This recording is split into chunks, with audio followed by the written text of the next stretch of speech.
Shalom, everyone. My name is Larry Atchison, and I want to welcome you to Part 5B of my presentation titled Tracing the Origin of the Word God. I hope you watched Part 5A before accessing this portion of our study because I only split it into two parts due to the tremendous amount of information that really needs to be incorporated into the entirety of Part 5. And for those who might complain because this is simply too long, I can only respond that if it were up to me, this presentation would last maybe 10 minutes. That's because our Heavenly Father made it abundantly clear through the prophet Isaiah that God is the name of an idol worshipped by those who have forsaken Him, those who have forsaken Yahweh. That's all it took from me because it makes no sense to understand that Yahweh condemns the worship of an idol named God and then to turn around and make God a noble title for Yahweh. But not everyone sees this the way I do, so they present argument after argument in an attempt to justify calling Yahweh our God. And I can either ignore their arguments or face them head on. In this presentation, I face them head on, but I try to do so in an orderly, well-organized manner, which is why I really didn't want to have to interrupt myself in Part 5A to bring that session to a close. So let's start with where I left off. You may recall from Part 5A that I spent quite a bit of time tracing the development and history of two ancient groups of people. The one group is the Teutonic peoples, and the other group is the Celtic peoples. This is important because etymologists trace the word God to the Teutonic peoples, and they claim that God was simply a generic title that they used in reference to the various deities they worshipped. Once Teutonic peoples were converted to Christianity, we are taught that they simply shifted that generic title to the title of the one true creator. And you can find this information in many encyclopedias and dictionaries. One that I've used during this presentation is this excerpt taken from the Encyclopedia International, published by Grolier Incorporated in New York. Let's read what it says. Quote, "The word God and its cognates existed in the Germanic family of languages, in German Gott, Danish Gud, in pre-Christian times, and referred to that which is worshipped or invoked in sacrificial offerings. With the conversion of the Teutonic peoples to Christianity, its pre-Christian meanings were largely reshaped and absorbed into the Judeo-Christian tradition." Unquote. So what this article is saying, God was a word that once referred to that which is worshipped or invoked in sacrificial offerings. And that seems innocent enough because isn't that what we do with Yahweh? Don't we worship Him?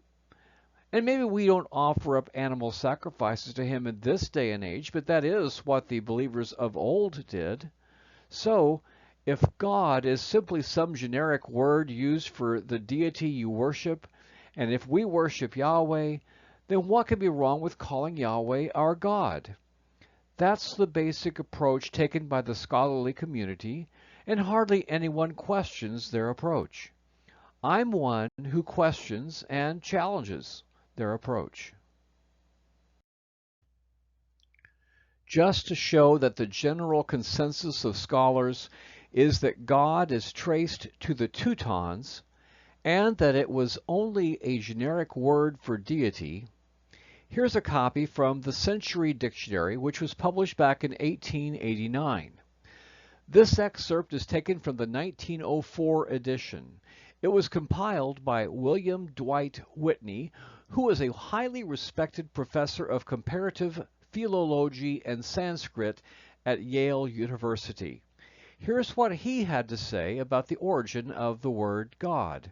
Quote, "God is a word common to all Teutonic tongues, in which it has numerous derivatives, but not identified outside of Teuton. It was originally neuter, and generally in the plural, being applied to the heathen deities, and elevated to the Christian sense upon the conversion of the Teutonic peoples."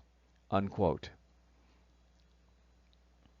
So both of these highly respected references I've just quoted from, not only do they express the view that God is traced to the Teutonic peoples, but they also teach that it was neuter and applied to heathen deities.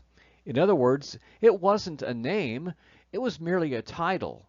And when the Teutonic people were converted to Christianity, they simply used that generic title for deity in reference to the creator of the Bible.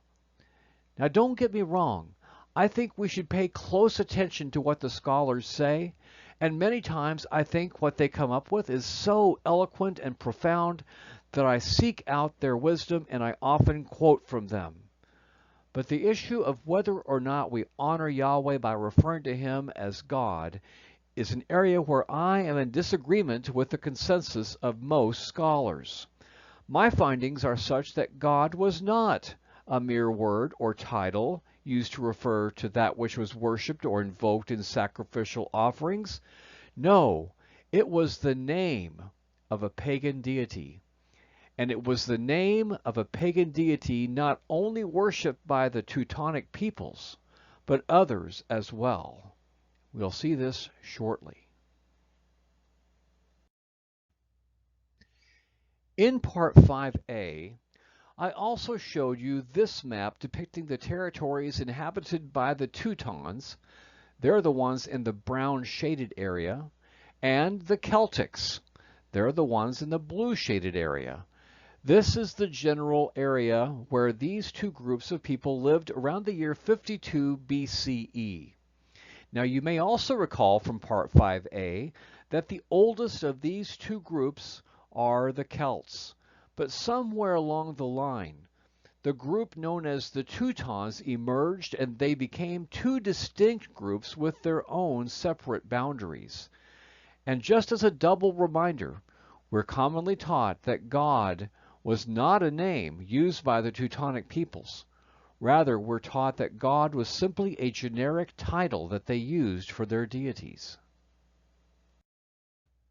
As I brought Part 5a to a close, I quoted from an Encyclopedia Britannica article in which they claim that at the beginning of our era, the Teutonic peoples stretched from the Rhine River to the Vistula River. For those of you who aren't familiar with the Rhine River and the Vistula River, the Rhine River flows through western Germany, and the Vistula River flows through Poland. On this map, you can see the Vistula River on the far right of my red border, and the Rhine River is on the far left of my red border. That entire circled area represents the general boundary of the Teutonic peoples. And it shouldn't take much for a novice geography student to realize that not only does this area encompass a large swath of Germany, but it also takes up all of what is now modern-day Poland. The question I asked at the end of Part 5a is this. Now, why might it be interesting to know that the Teutonic peoples were not only found in Germany, but also in Poland? The answer is that serpent worship was most assuredly common in Poland, and you may recall the word pronounced God in the Polish language means reptile. Could it be that God was more than just a word referring to that which was worshipped or invoked with sacrificial offerings? Okay, I thought it would be interesting to see what it would look like if we overlaid the boundaries of modern-day Poland onto this ancient map. Now please remember the fact that the Polish word for reptile is God. I've covered the fact that serpent worship was common in this area of the world, and I've covered the fact that the word pronounced God in Poland means reptile. What is also interesting about this map is the fact that it covers both Teutonic and Celtic peoples. Does this mean that Celtic peoples also worship serpent deities? As we're about to see, the answer is yes. But first, let's check out serpent worship that was carried out not only in Germany, but all over Europe. One thing to keep in mind as we follow the trail to Germany is that serpent worship was carried on there. I found an interesting article in the 1910 edition of the Encyclopedia Britannica. Now, this encyclopedia is one of the most widely recognized, respected, and authoritative sources for accurate information. It's even currently available in the public domain. You can access this encyclopedia online at archive.org. Notice what it has to say about serpent worship in Europe. Serpent cults were well known in ancient Europe. There does not, it is true, appear to be much ground for supposing that Aesculapius was a serpent god in spite of his connection with serpents. On the other hand, we learn from Herodotus of the great serpent which defended the citadel of Athens. The Roman genius Loki took the form of a serpent. A snake was kept and fed with milk in the temple of Potrimpos, an old Slavonic god. To this day, there are numerous traces in popular belief, especially in Germany, of respect for the snake, which seems to be a survival of ancestral worship such as still exists among the Zulus and other savage tribes. The house snake, as it is called, cares for the cows and the children, and its appearance is an omen of death. And the life of a pair of house snakes is often held to be bound up with that of the master and mistress themselves. Tradition says that one of the Gnostic sects, known as the Ophites, caused a tame serpent to coil round the sacramental bread and worshipped it as the representative of the Savior. Unquote. Now you may wonder why I found it so important to cover the fact that serpent worship was at one time prevalent in Germany. One reason is because I've been told by some of the opposition that there is no evidence that there was ever any serpent worship in Germany. Another is because just by looking at the map I've displayed, that at one time there was no distinction between Germany and Poland. They were both part of Teutonic territory where serpent worship was common. And please remember, the word pronounced God in Polish means reptile, just like it means reptile in Russian. So, are we supposed to believe that the German word pronounced Gott is in no way connected to the Polish word pronounced God?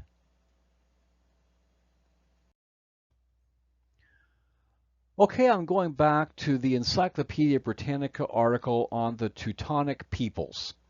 As we know, the Teutonic people were eventually converted to Christianity. This article confirms some information we should already know, such as the fact that the Teutons were not converted overnight. It took a very long time, and please don't think they weren't allowed to bring along some of their traditions when they converted. Also, please remember that one of the deities the Teutons worshipped was Odin, who is also known as Woden. I covered this fact extensively in part 2 of my presentation. In fact, as we're about to learn, Odin was their chief deity. So let's read what this encyclopedia has to say about the religious practices of the pagan Teutons before they were converted to Christianity. Quote, "The conversion of the Teutonic peoples to Christianity was a gradual process covering some 7 centuries. The first to accept the new religion seemed to have been the Goths, beginning about the middle of the 4th century, and the Vandals must have followed their example very quickly. A number of gods were certainly known both in England and among many, if not all, the Teutonic peoples of the continent, as well as in the north. Among those were Odin or Woden, Thor or Thunor, and Tyr, also known as Ti, so also Frigg, the wife of Odin. Okay, so we see that the Teutonic peoples worshipped Odin, who was also known as Woden, but if you remember what I covered in part 2, this deity's name was also pronounced Godon. Here's a refresher slide. Here's that quote from Daniel Fenning's book, A New System of Geography, Volume 2. In his narrative covering ancient Germanic worship customs, he wrote, quote, "They also worshipped Woden, or Godon, after whom the fourth day of the week was called Wednesday. It is said that this word Godon, becoming afterwards contracted into God, the Germans and English gave that name to the deity." So this was the understanding that Daniel Fenning had when he published his book back in 1765, over 250 years ago. And for those who think Daniel Fenning didn't know what he was talking or writing about, I covered his extensive credentials in part 2. So if you lived in one part of the world belonging to the Teutonic peoples, you might call the chief deity's name Odin. If you lived somewhere else, you might call him Woden. And if you lived somewhere else, you might call him Godon. It's all about dialect. But it's pretty clear he was the chief deity because he's the one they primarily sacrificed to. Here's what we read in this same Encyclopedia Britannica article. Quote, "Of religious ceremonies, the most important was sacrifice. The victims were of various kinds. Those offered to Odin, or Woden, were generally, if not always, men, from the time of Tacitus onwards. Human sacrifices to Thor and the other gods are not often mentioned." Unquote. Okay, I'm going to skip down to the underlined sentence here. It says, quote, "One barbarous custom which was regarded as a sacrifice was the dedication of an enemy's army to the gods, especially Odin." Unquote. And just to reinforce the fact that Odin was the chief deity and the one to whom sacrifices were offered, here's a quote from the book Teutonic Mythology by Jacob Grimm. He authored his book in 1882, and it is in the public domain for anyone interested in doing further research. So here's what Jacob Grimm wrote about the deity Odin. Quote, "King Owen the Old sacrificed 9 sons, one after the other, to Odin for his long life." Unquote.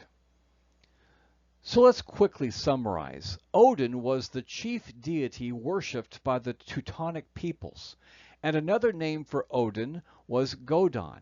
And according to Daniel Fenning, this name was shortened to God in German and English, and that's the God we see in our English Bibles today. This is the same God whose worship Yahweh condemns, but mankind has collectively snubbed Yahweh in favor of the name that Yahweh detests. But there is more evidence that the chief deity worshipped in ancient Germany was none other than Godon, whose name was shortened to God.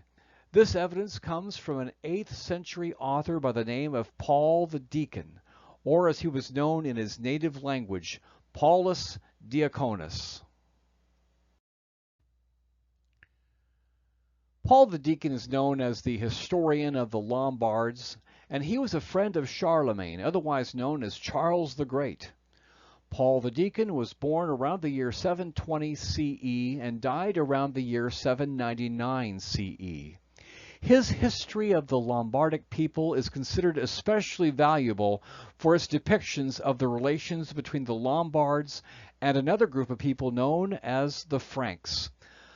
But who were the Lombards? Well, according to Paul the Deacon in Book 1, they were originally from Scandinavia, which is located way up north in Northern Europe, and they are descended from a small tribe known as the Winili. Eventually, the Winili migrated in search of other lands, and yes, they eventually came to Germany, as well as Austria. So with this introduction to the Winili, let's read how Paul the Deacon says they eventually came to be known as Lombards. The account we're about to read involves a mother named Gambara and her two sons Ebor and Io, as well as the other people in their clan known as the Winili. We're in chapter 7. The Winili then, having departed from Scandinavia with their leaders Ebor and Io, and coming into the region which is called Skoringa, settled there for some years. I'm going to stop there for just a moment. Scholars place ancient Skoringa in Germany, some 25 miles southeast of Hamburg, Germany, on the banks of the Elbe River. Okay, so continuing on. At that time, Ambri and Assi, leaders of the Vandals, were coercing all the neighboring by war. Already elated by many victories, they sent messengers to the Winili to tell them that they should either pay tribute to the Vandals or make ready for the struggles of war. Then Ebor and Io, with the approval of their mother Gambara, determined that it is better to maintain liberty by arms than to stain it by the payment of tribute. They send word to the Vandals by messengers that they will rather fight than be slaves. The Winili were then all in the flower of their youth, but were very few in number, since they had been only the third part of one island of no great size. Chapter 8. At this point, the men of old tell a silly story that the Vandals, coming to Godon, or Wotan, besought him for victory over the Winili, and that he answered he would give the victory to those whom he first saw at sunrise. That then Gambara went to Freya, wife of Godon, and asked for victory for the Winili, and that Freya gave her counsel that the women of the Winili should take down their hair and arrange it upon the face like a beard, and that in the early morning they should be present with their husbands, and in like manner station themselves to be seen by Godon from the quarter in which he had been wont to look through his window toward the east. And so it was done. And when Godon saw them at sunrise, he said, "Who are these long beards?" And then Freya induced him to give the victory to those to whom he had given the name. And thus Godon gave the victory to the Winili. These things are worthy of laughter and are to be held of no account, for victory is due not to the power of men, but it is rather furnished from heaven. On to chapter 9. It is certain, however, that the Langobards were afterwards so called on account of the length of their beards untouched by the knife, whereas at first they had been called Winili. For according to their language, Lang means long and Bart means beard. Wotan, indeed, whom by adding a letter they called Godon, is he who among the Romans is called Mercury, and he is worshipped by all the peoples of Germany as a god, though he is deemed to have existed not about these times, but long before, and not in Germany, but in Greece." Unquote.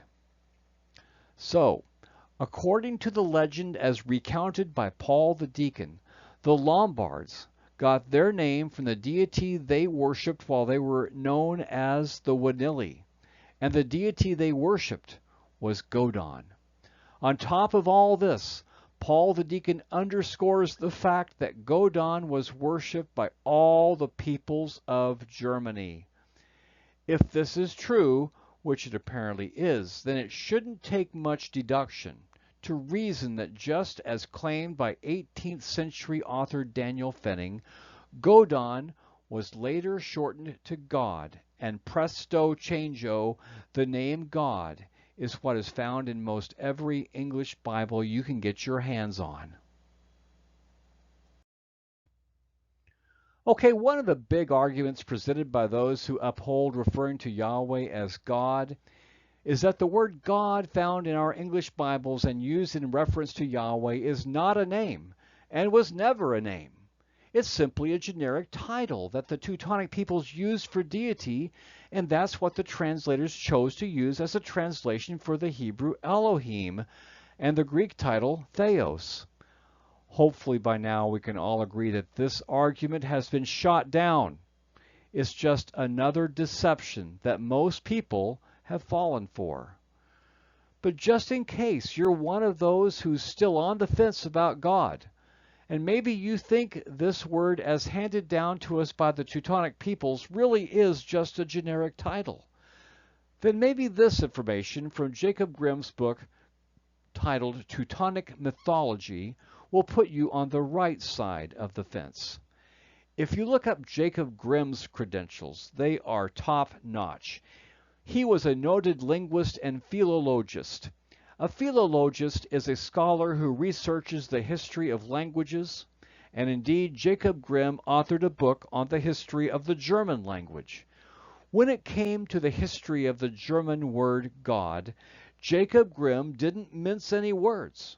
It's more than a word, it's a name. And it's the name of a deity that was and is worshipped in Germany. Here's what he wrote, quote, "In all Teutonic tongues the Supreme Being has always with one consent been called by the general name God." Unquote. Now the remainder of this page is spent addressing different dialects and different forms of God, such as Gud and Khotan. But towards the bottom of the page, he reinforces the fact that God is a proper noun, which means it's a name. And here's what he writes, quote, "Moreover, God and other names of divine beings reject every article. They are too firmly established as proper nouns to need any such distinction." Unquote. So let me be clear. No matter how you slice it, God is a name and was the name reserved for heathen idols until the Teutonic peoples were converted to Christianity and allowed to apply the name as a title for Yahweh. But it's become more than a title. The majority of English speakers think it's the Creator's name, and I was among them. I grew up believing that the Creator's name is God. I thought I would throw in this little tidbit from page 14 of Jacob Grimm's book because it's significant that he agrees God was originally a part of a compound word. In addressing the word God, he writes, quote, "Our Teutonic word must have been originally a compound." Unquote. It's no coincidence that the word Gothic or Goth is very similar to the word God. They're both the same. It's just a linguistic practice of changing the TH to a D before a vowel in inflection. So you might think, well, the word God is not followed by a vowel. Maybe not in its shortened form, but what if Godon is the original form? According to this rule as stated by Jacob Grimm on page 14 of his book, they would not have said Gothon, they would have said Godon. Take off the AN ending, and you've got God.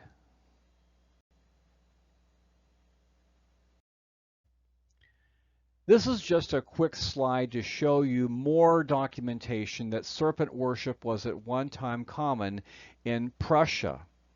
Prussia covered an immense amount of land, including what is now known as Poland, Germany, the Netherlands, and even parts of France and Belgium. That covers a lot of ground. And here's what we read about serpent worship in Prussia. Quote, "We have next to notice the very general belief that the household snake was an agreeable guest, if not a guardian spirit. In Sweden, even in the 16th century, such snakes were virtually household gods, and to hurt them was deadly sin. Among the old Prussians, they were invited to share an annual sacrificial meal, and their refusal was a bad sign." Unquote. So, if you prepare a sumptuous meal for your household snake but he isn't hungry, that's a bad sign. Or at least, that was the belief in Prussia. And here's a general map of Prussia shown in green. It stretched all the way from Russia to the Netherlands and Belgium. Now that's getting awfully close to England. And with that, let's take a look at how serpent worship didn't stop with Prussia. It kept going and going and going. This brings us to Ireland. Ireland is currently known as one of the Celtics' main stomping grounds, the main base for the remnants of the Celtic people. You may recall that at one time, Northern Europe was essentially divided between the Teutonic peoples and the Celtic peoples. Our focus has been on the Teutonic peoples because that's where etymologists claim the word God is traced. But what about the Celtics?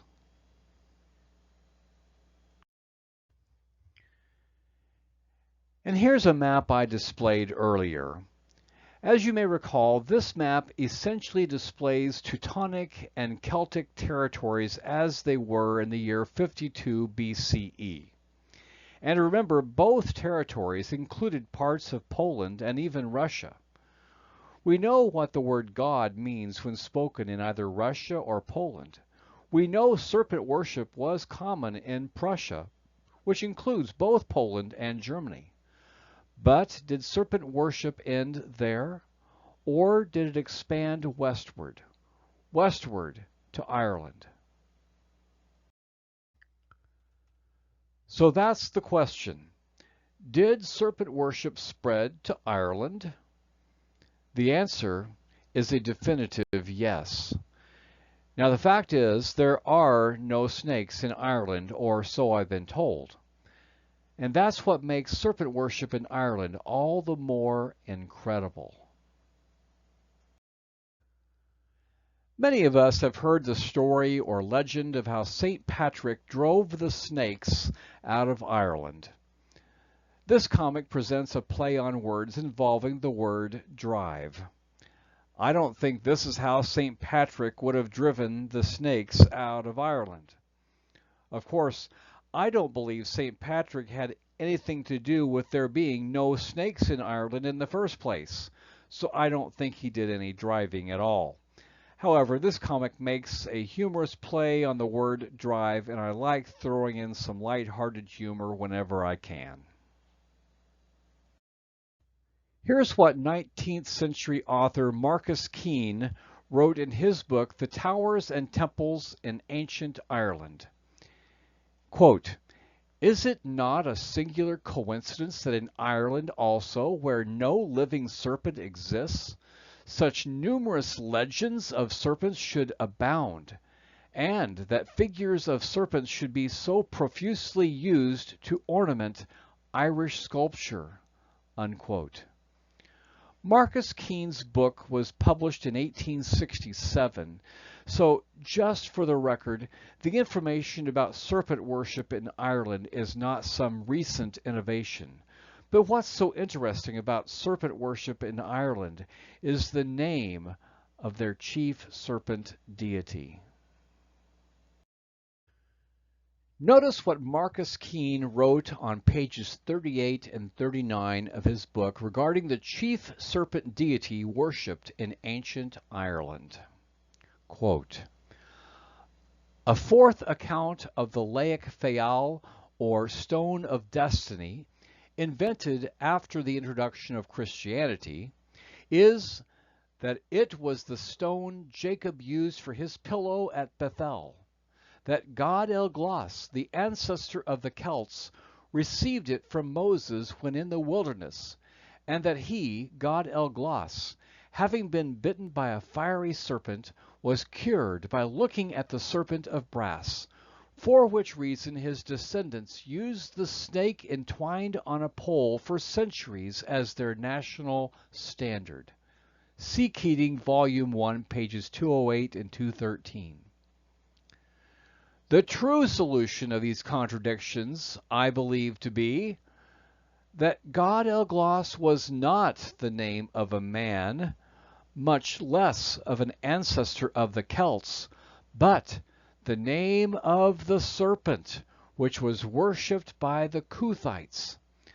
Mr. O'Brien interprets the name God El-Glas, green god snake. It was, in fact, the serpent of paradise, which through primeval traditions found its way into the worship of all the nations of remote antiquity. Unquote. So the name of the chief serpent deity in ancient Ireland was God El-Glas. The author of this book, who had no axe to grind with his research, mentions the various legends about God El-Glas. Some legends maintain that God El-Glas was one of the ancient Israelites wandering in the wilderness those 40 years, but who was bitten by a serpent and then cured by looking upon the brazen serpent.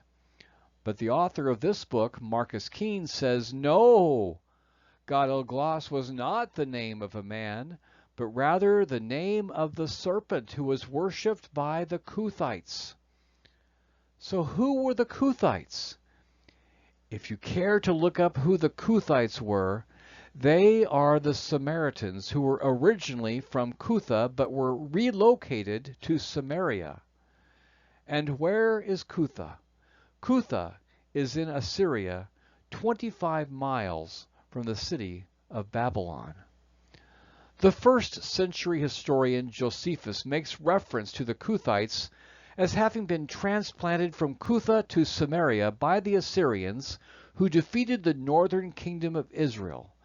And they are the same Samaritans who attempted to halt the construction of the temple after the Jews returned to Jerusalem from their captivity in Babylon.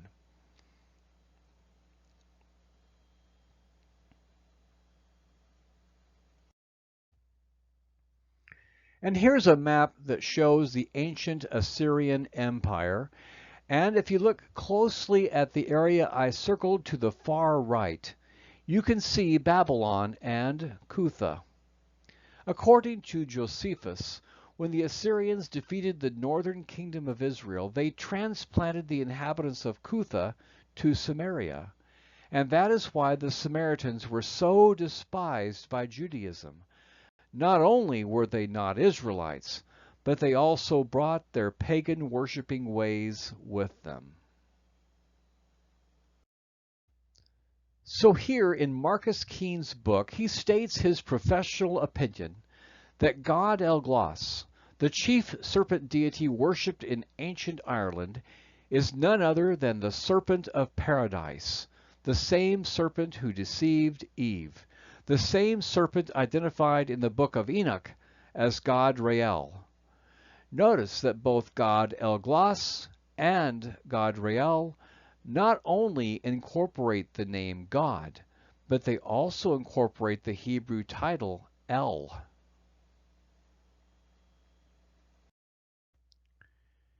Here's a comparison slide for the two names.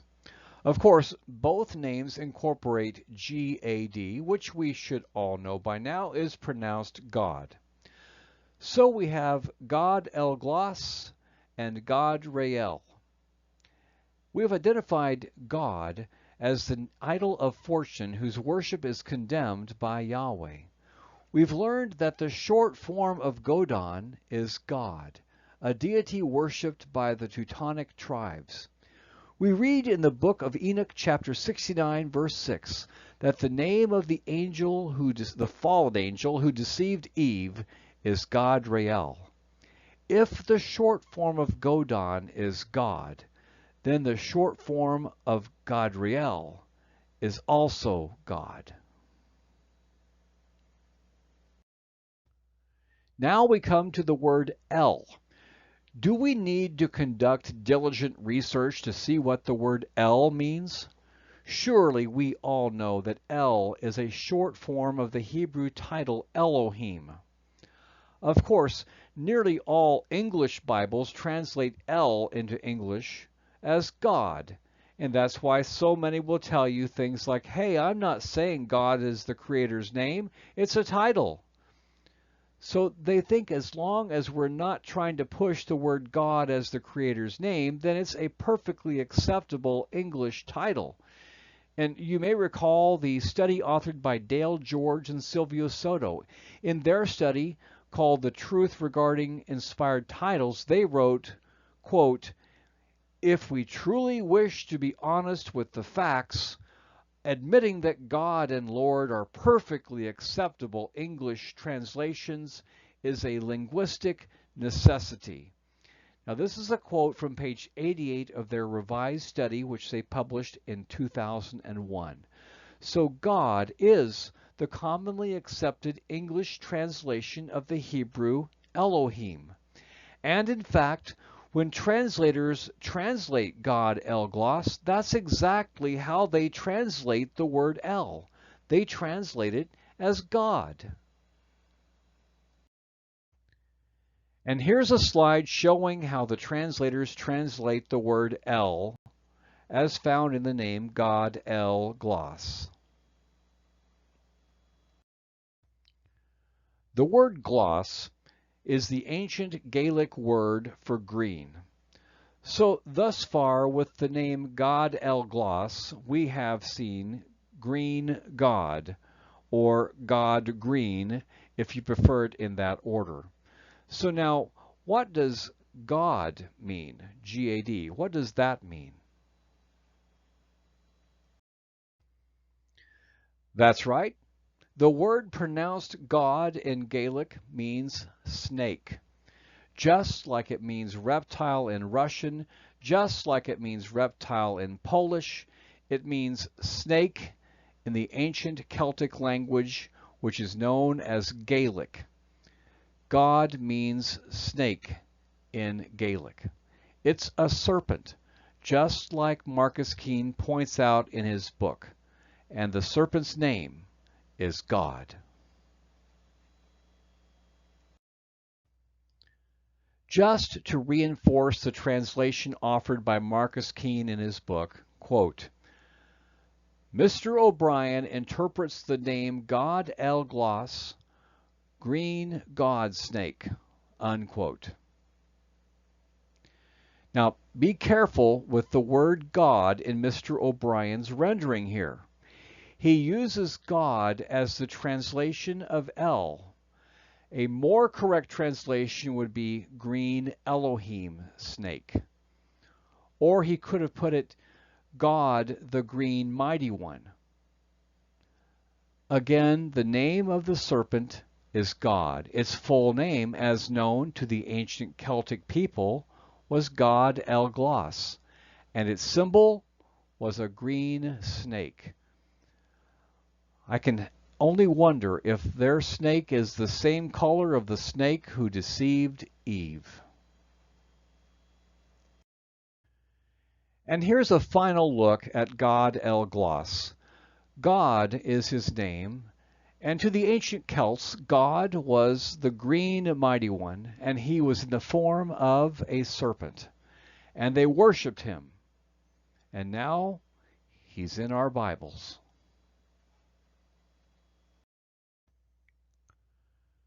So now we've come full circle. It all began with Godriel deceiving Eve. The short form of Godriel is God. We know God is the short form of the idol named Godon, so why can't God be the short form of Godriel? It is. That's who God is. God was worshipped in Haran. We know that Leah and Rachel were raised in Haran. We know that Leah and Rachel worshipped idols. Leah named Zilpah's son God. We know Jacob tolerated idol worship at least until they left Haran. We are commanded to not speak the names of heathen idols. But when believers did mention the names of heathen idols, it was in a disparaging way, intended to show that we should not worship them. We also know that believers who had been named after heathen idols were not expected to change their names. And finally, the worship of God spread all over the globe. We traced it from Haran up through Russia, across the nation of Poland, into Germany, and finally into Ireland. God was simply the name of an idol worshipped all over by those who did not worship Yahweh. But one dot I haven't even mentioned here is the most important of all. Yahweh specifically condemns the worship of God in Isaiah 65, verse 11. If that doesn't make you have second thoughts about whether or not we honor Yahweh by referring to him as God, then I don't really think anything I have to say, even with this lengthy presentation, will persuade you otherwise. This doesn't make me very popular with people, but I am persuaded that if you truly love Yahweh, you will not want to attribute the name of a heathen idol to him as a title.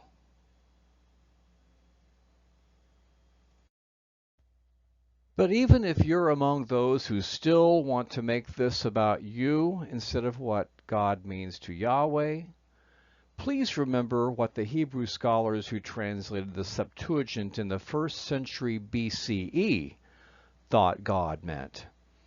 Here's a refresher slide I'm borrowing from part 3 of this presentation, and it shows the Greek translation of Isaiah 65, verse 11.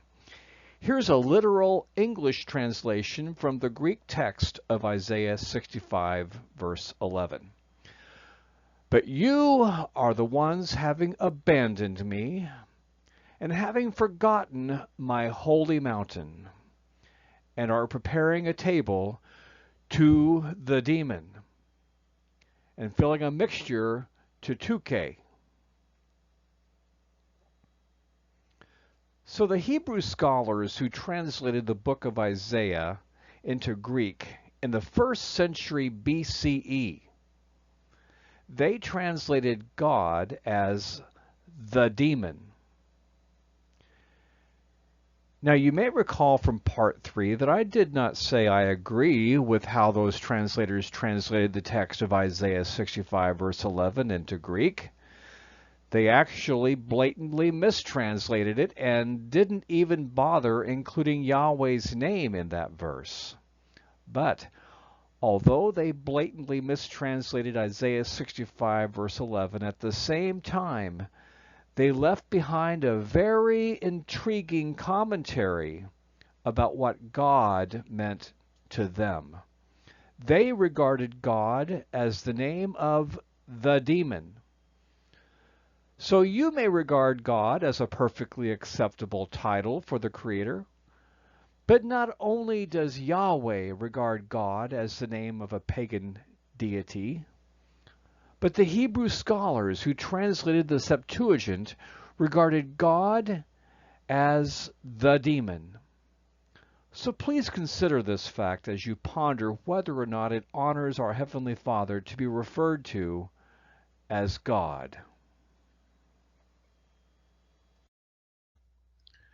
So whose definition or understanding of God matters anyway? Yahweh has made it plain what he thinks of God. It's the name of a false Elohim, a false deity worshipped by those who have forsaken Yahweh, by those who have abandoned him, choosing instead who they want to worship. And reprobate man will find any excuse to glorify and even deify the very idol whose worship Yahweh condemns. If you think this should be all about what God means to you, then I expect you to spurn Yahweh's definition of God in favor of what God means to you. I have shown that historically the ancients regarded God as the demon. Keep in mind, they didn't regard God as a demon. No, the words the translators of the Septuagint used are the demon. Can you imagine who the demon might be? So God is a false Elohim to Yahweh.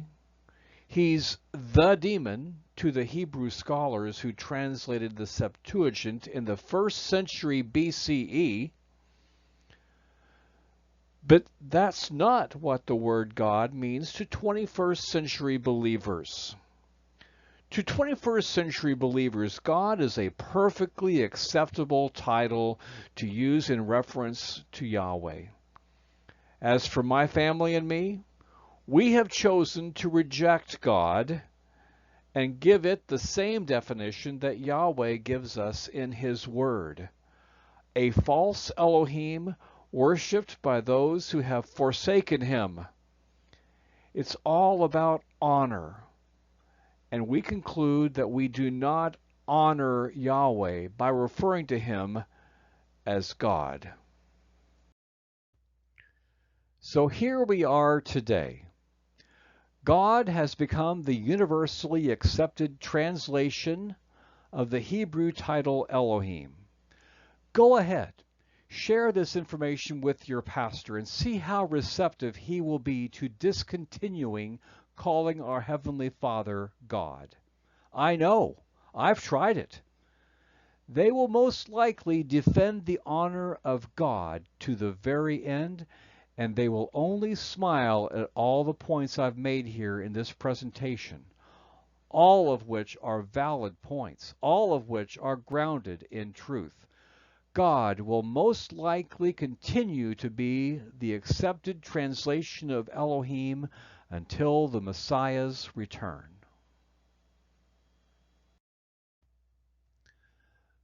The logistics of whether or not we honor Yahweh by referring to Him as God bring to mind a TV commercial that aired in 2022 for a truck known as the 2022 GMC Sierra Heavy Duty Premium. The commercial begins innocently enough, showing this beast of a truck effortlessly towing a large trailer through mountainous terrain. Then some of its wonderful features begin displaying on the TV screen. The first one is the Allison 10-speed transmission. Certainly, a 10-speed transmission is an attention grabber, but then after 2 seconds, another feature pops up. The next feature says 6.6-liter Duramax turbo diesel. That sounds pretty powerful, but 2 seconds later, another feature appears. And it says up to 36,000 pounds of max towing. Wow, that's definitely a tough truck.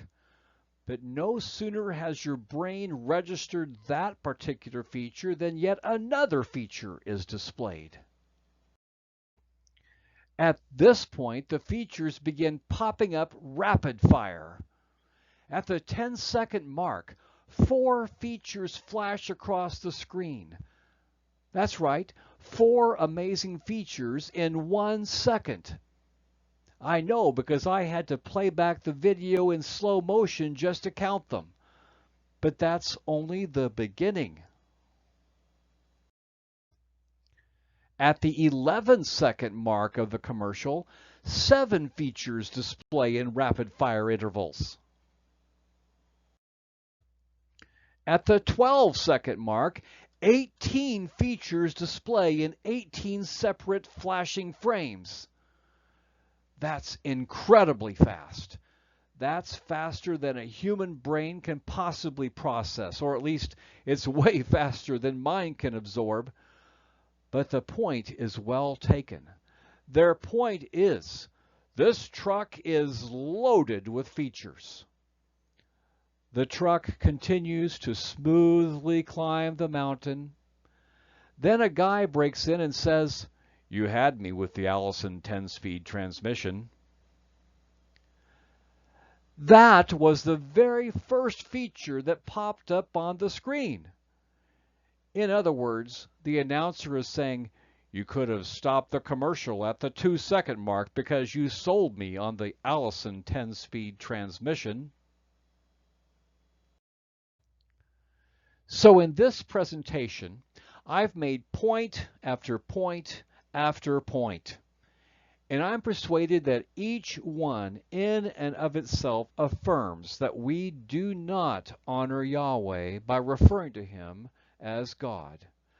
I am as loaded with reasons as that 2022 GMC commercial is loaded with features.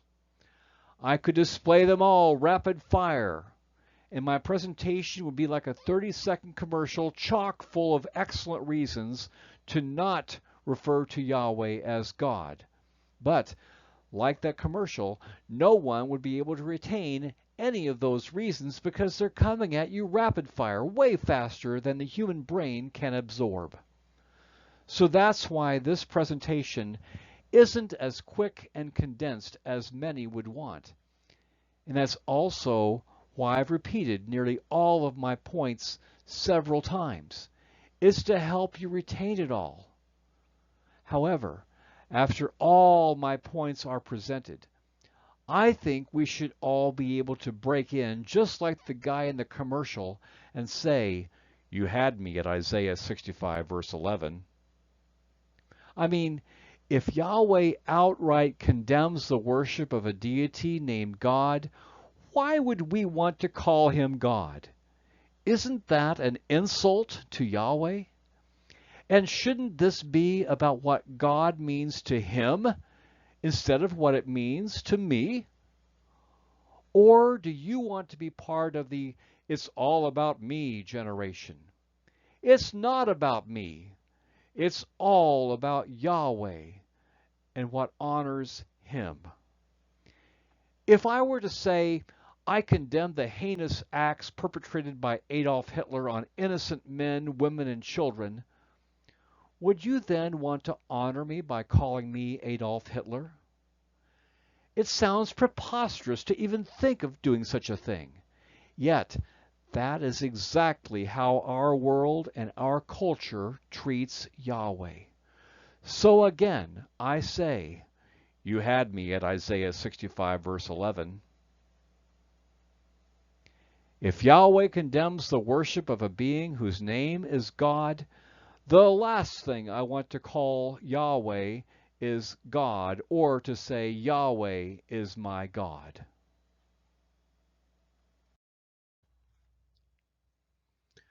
Okay, way back when I introduced Part 5a, I mentioned that when I was finished, I would display a comparison of the connections I have found versus the connections supplied by the world's leading etymologists. I'm borrowing the etymology as listed in the Catholic Encyclopedia not only because it has one of the longer listings I've found, but also it tends to agree with the other listings I've found in various references. And here's the basic etymology offered by the Catholic Encyclopedia.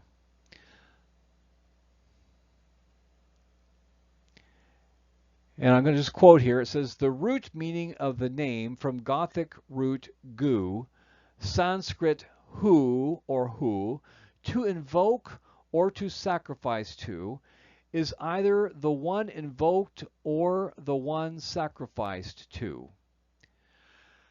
Okay, I'm going to pause here for just a moment to comment on this Sanskrit word hu, H-U. And I need to remind you of one of the earlier slides in this presentation. So like I just said, I need to remind you of one of the earlier slides in this presentation. It's this slide showing a page from the book Irish Druids and Old Irish Religions by James Bonwick. On page 183 of his book, he lists a Celtic deity named Hu, H-U. And yes, one of the symbols of the deity named Hu was a serpent. So already we have a problem, even with how modern etymologists try to trace the origin of the word God. They say it's somehow connected to Hu, and guess what? Hu is the name of a serpent deity. But let's continue with their analysis, or whatever you want to call it.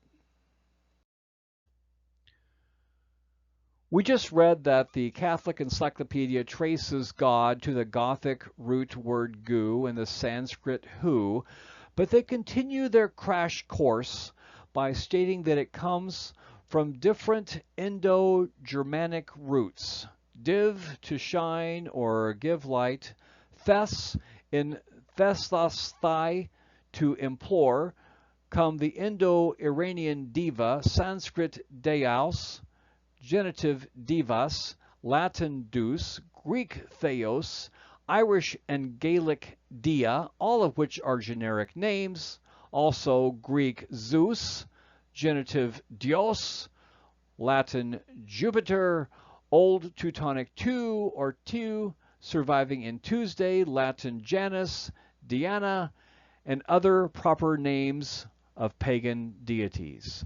The common name most widely used in Semitic occurs as El in Hebrew, Elu in Babylonian, Elah in Arabic, etc., and those scholars are not agreed on the point. The root meaning most probably is the strong or mighty one.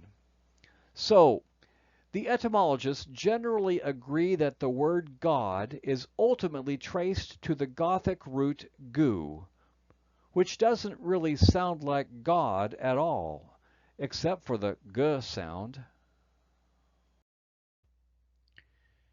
And here, just to confirm that most scholars agree with the Catholic Encyclopedia's tracing of the origin of the word God, here's what we find in the 1901 edition of a New English Dictionary on Historical Principles. Now, this dictionary is now known as the Oxford English Dictionary. Both references agree that the word God is most likely traced to the word gu, spelled G-H-E-U, and apparently pronounced either Geu or Gu. I remember years ago I discussed this topic with one of my co-workers. I shared the etymologist's conclusion about the origin of the word God being traced to gu. He laughed and said, "That sounds like a gooey mess." I think his summary adequately describes the etymologist's best attempts at trying to trace the origin of the word God. It's a gooey mess, but it satisfies the curiosity of many believers. It does not satisfy my curiosity, and that's why I maintain that my findings make much more sense. I do not trace God to gu. I trace God to the false idol named God. It's too simple for the etymologists with PhDs to see, and too inconvenient for those who have already made up their minds. Let's do a quick comparison of my connections against the connections of the leading etymologists. On the left side, here's where the classic etymologists say the English word God comes from. It starts with the Gothic root gu, but they also include the Sanskrit hu. Then they go to the Indo-Germanic roots div and thes. These Indo-Germanic roots do nothing but add to the confusion because they sound nothing like God. Now you might ask how one word can be derived from another word that doesn't even remotely sound the same. And that would be an excellent question because it makes absolutely no sense. But that's only the beginning of their maze of confusion. Then they take us to the Sanskrit words deus and divas. Then they go to the Latin deus, which again sounds nothing like God. They then take you to Zeus. Now, how does that make you feel, knowing that the so-called expert etymologists tell you that God is traced to Zeus? They then take you to the Greek word theos, which can be shown as being the generic Greek word for deity. And in all my searching, I've never found a Greek deity named Theos. Now, as a side note, I know people have tried to make out like Theos can be traced to the name of a pagan deity, but in the end, I found their research to be flawed. There's a widely circulated book by the name of Come Out of Her, My People by C.J. Coster, in which the author made the claim that there were two deities named Theos and Theia. But when I checked out his reference, it turned out Theos and Theia were merely the titles for two deities named Pluton and Persephone. If you look at the next word, moving on, if you look at the next word on the Catholic Encyclopedia's list, it's Dia, which sounds nothing like God. But then they take you to the name Tu, which also sounds nothing like God. And then to top it all off, they take you to the Latin Janus and Diana and other proper names of pagan deities. Do you get what they're saying? Do you get what they're admitting? They're admitting that God is traced to the proper names of pagan deities. And we're supposed to think it's okay to refer to our Heavenly Father, our Most High Creator, with a title that's traced to the names of pagan deities. If you think it's a-okay to do that, then let's just say we're not wired the same. On the other side of this slide is what I come up with when I try my hand at tracing the origin of the word God. I find from an ancient writing known as the Book of Enoch that the name of the serpent who deceived Eve is God-Rael. The short form of God-Rael is God. Next, I find an idol whose worship Yahweh himself condemns in Isaiah 65, verse 11. I then find where Leah, who was raised in the city of Haran by an idol-worshipping father named Jacob's seventh son, God. And yes, that name in Hebrew is pronounced God. It's also a known fact that an idol named God was worshipped in Leah's hometown of Haran. It's also a fact that God was worshipped in other places such as Dura Europos and Palmyra. If you travel north to Russia, you can find that the Russian word for reptile is God. If you can remember that God is a deity of fortune, then it should come as no surprise that the Russian word for fortune teller is Gadalka. As you travel westward through Russia, you eventually come to Poland, and the Polish word for reptile is God. I have shown that in ancient times and even in fairly modern times, serpent worship was practiced in both Russia and Poland. If you keep going west, you come to Ireland, where the ancient Celtic peoples worshipped an idol named God El Glas, who was a green snake deity. We know the Gaelic word glas means green. We know El is a form of the Hebrew word Elohim. So which portion of God El Glas means snake? That's right, it's God. And if the 18th century scholar Daniel Fenning was correct about his research, that God is the contraction of Godon, a Lombardic deity, also known as Woden or Odin, then the contracted word God, that is what made its way into our English Bibles. So, are Godon and God El Glas the same? I maintain that they are. As the 10 tribes of Israel scattered across different regions of the globe, They carried the remnants of the ancient god worship with them.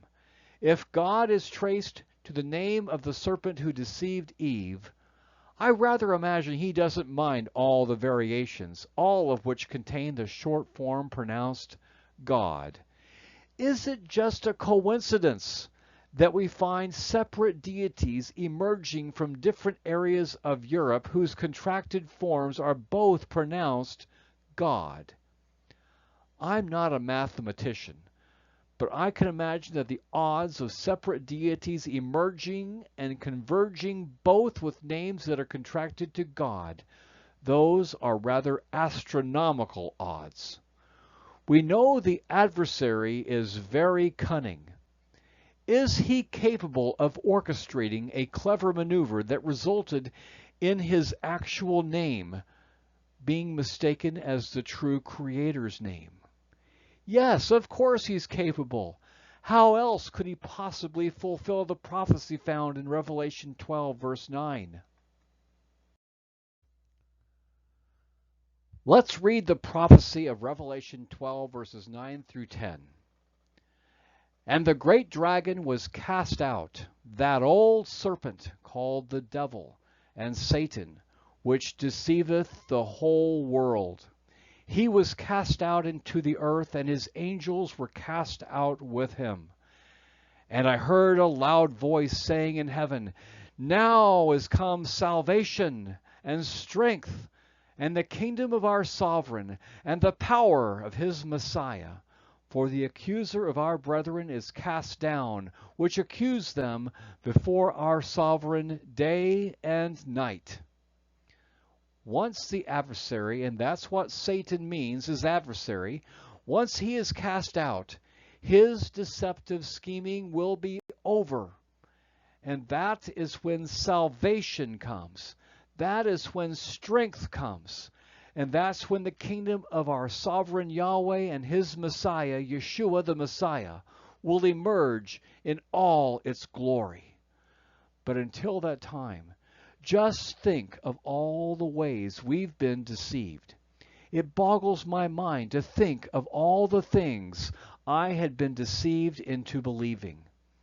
And I do not claim to have uncovered all the deceptions yet, but I'm trying. And one by one, those who study are able to sort out truth from deception. Is what I have presented here one of the many deceptions? Has the adversary duped the whole world into believing that his name is the name of the true Creator? If God is the name of the devil, do we honor Yahweh by referring to him as God? Thank you for your great patience in allowing me to present my findings here from A to Z. I am a truth seeker.